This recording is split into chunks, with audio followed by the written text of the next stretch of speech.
অতিরিক্ত পাওয়ার লোভ, বেশি বেশি খাওয়ার লোভ, বেশি বেশি জমানোর লোভ মানুষকে গাফেল বানিয়ে দিয়েছে। এটা মানুষের স্বভাব, আরো চাই আরো চাই, এই স্বভাবটা আছে না নাই? দেখবেন ছোট বাচ্চারা মসজিদের দোয়া অনুষ্ঠান শেষে জিলাপি দেয় না? বড় কৃষ্ণপুরে কি দেয়? আগে বাতাসা দিত না, এখন কি দেয়? জিলাপি দেয়, মিষ্টি দেয়। তো মসজিদের 2-3 গেট থেকে যদি দেয়, ছোট বাচ্চারা দেখবেন এদিক দিয়ে কয়েকটা নিয়ে আবার ওই গেটে লাইন ধরে। ওর হাত হলো ছোট হাত, ওর হাত ভর্তি জিলাপি, আর নেওয়ার জায়গা না, এরপর আরেক জায়গায় লাইন ধরছে, আরো লাগবে আরো লাগবে, এই আরো আরো আরো চাই, এই স্বভাবটাই মানুষকে কুড়ে কুড়ে শেষ করে দিয়েছে। এত লাগবে কেন তোমার? চাহিদার কোনো শেষ নাই, unlimited demand of human being. যার আছে বেশি তার চাই বেশি, যার সাইকেল আছে তার হুন্ডা চাই, হুন্ডা আছে তো প্রাইভেট কার চাই, প্রাইভেট কার আছে তো প্লেন চাই, প্লেন আছে তো হেলিকপ্টার চাই, হেলিকপ্টার আছে তো ওইটা চাই, ওইটা আছে তো সেটা চাই। ঠিক কিনা?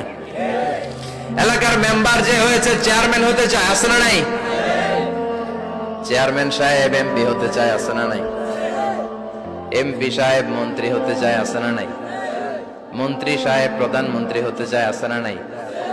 কিন্তু এই দেশে সুযোগ নাই। কথা কন, এই দেশে প্রধানমন্ত্রী সিলেক্টেড, 2-3 জনের বাইরে কেউ প্রধানমন্ত্রী হতে পারবি না। ঠিক কিনা? আমার এই জীবনে তো আমি 2-3 জনই দেখলাম। বেগম খালেদা জিয়া, মাননীয় প্রধানমন্ত্রী শেখ হাসিনার ছোট্টবেলা দেখেছি এরশাদকে, আমরা তখন ছোট। তো মানুষের চাহিদার কোনো শেষ নাই, যার আছে বেশি তার চাই বেশি। এজন্য বিষ্ণু বলেছেন, উনজুরু ইলা মান হুয়া আসফালা মিন, তোমার চেয়ে যে খারাপ আছে ওর দিকে তাকাও। ওয়ালা তানজুর মান হুয়া আ'লা মিন, তোমার চেয়ে যে ভালো আছে ওর দিকে তাকাও না, তোমার চেয়ে যে খারাপ অবস্থানে আছে ওর দিকে তাকাও। অনেকে নিজের অবস্থান নিয়ে সুখী না, এরকম আছে না নাই? আল্লাহ আমার এটা দিল না রে, ওইটা দিল না রে, পাইলাম না রে, কিচ্ছু হয় না, কি করব জীবনে, হতাশ। আসলে আছে কিন্তু অনেক, কিন্তু শুকরিয়া নাই, টাকা। ঠিক কিনা? নিজের অবস্থান নিয়ে সুখী না, কিন্তু অনেক লোক আছে তারা আপনার অবস্থানে পৌঁছতে চায়। তাদের দিকে তাকিয়ে দেখেন, আপনি যে অবস্থানে আছেন এই অবস্থানে পৌঁছাটা অনেকের কাছে স্বপ্ন। তারা প্রতিনিয়ত সংগ্রাম আর স্ট্রাগল করে যাচ্ছে আপনার অবস্থানে পৌঁছতে, আর আপনি এটা নিয়ে সন্তুষ্ট না। শেখ সাদির নাম শুনেছেন? বালাগাল উলা কাশাফাত দুজা, এই কবিতাটা রচয়িতা ইরানের বিখ্যাত এক কবি। উনি একবার আর্থিক সমস্যার মধ্যে দিয়ে সময় কাটাচ্ছেন, টাকা নাই, পয়সা নাই, পায়ে দেওয়ার মতো জুতা নাই। উনি খুব দুঃখ পেলেন, হায় রে, আমি ইরানের এত বড় কবি, আমার পায়ে দেওয়ার মতো জুতা নাই। দুঃখ ভরা মন নিয়ে রাস্তায় হাঁটতে বেরোলেন। হাঁটতে হাঁটতে হঠাৎ দেখলেন একটা লোক শুয়ে শুয়ে কাঁদছে, ওই লোকটার 2টা পাই নাই, পাই নাই। উনি সেজদায় পড়ে গেলেন, আল্লাহর কাছে ক্ষমা চাইলেন, আল্লাহ অনেক দিয়েছো, শুকর আলহামদুলিল্লাহ। এজন্য যেই পরিস্থিতিতেই থাকি না কেন আমরা কি পড়বো? জোরে বলেন, কি পড়বো? এজন্য আল কানাতু মিনাল ইসলাম, অল্পে তুষ্ট থাকার নাম হলো ইসলাম। সম্পদ লাগবে কিন্তু সম্পদের পাহাড় লাগবে না। ঠিক কিনা? অল্প খান, অল্প পড়েন, অল্প জামান, অল্পের ভেতরে বরকত ঢুকায়া দিছে কে? দেখবেন যাদের সম্পদ অল্প তারা সুখী বেশি। জরিপে এটা দেখা গিয়েছে, অনেক সার্ভেতে এটা এসেছে, যারা সম্পদশালী এরা দুঃখী বেশি, এদের দুঃখ বেশি, টেনশন বেশি।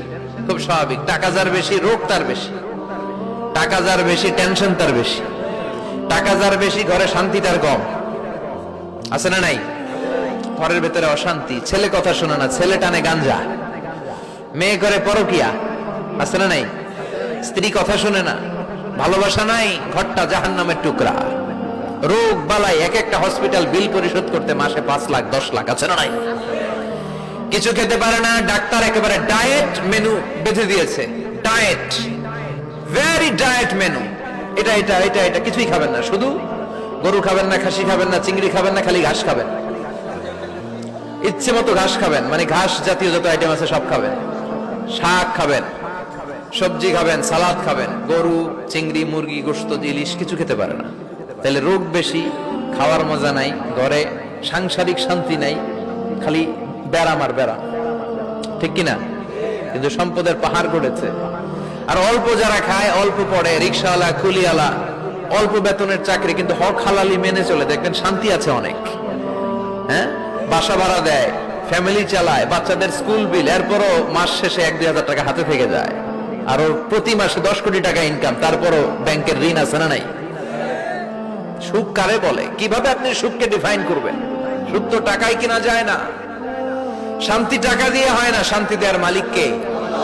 শান্তি আছে অল্প খেয়ে শুকর করার মধ্যে, শান্তি আছে আলহামদুলিল্লাহর মধ্যে। চিল্লায় বলেন ঠিক কিনা?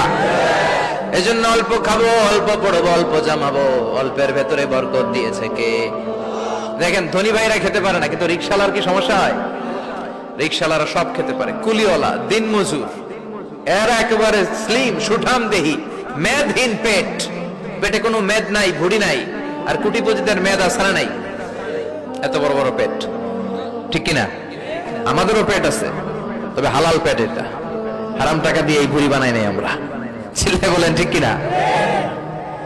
রিকশাওয়ালা, কুলিওয়ালা নিজেও নামাজ পড়ে, বউ নামাজ পড়ে, বাচ্চাটাও নামাজ পড়ে, রিকশা চালায় আর জিকির করে লা ইলাহা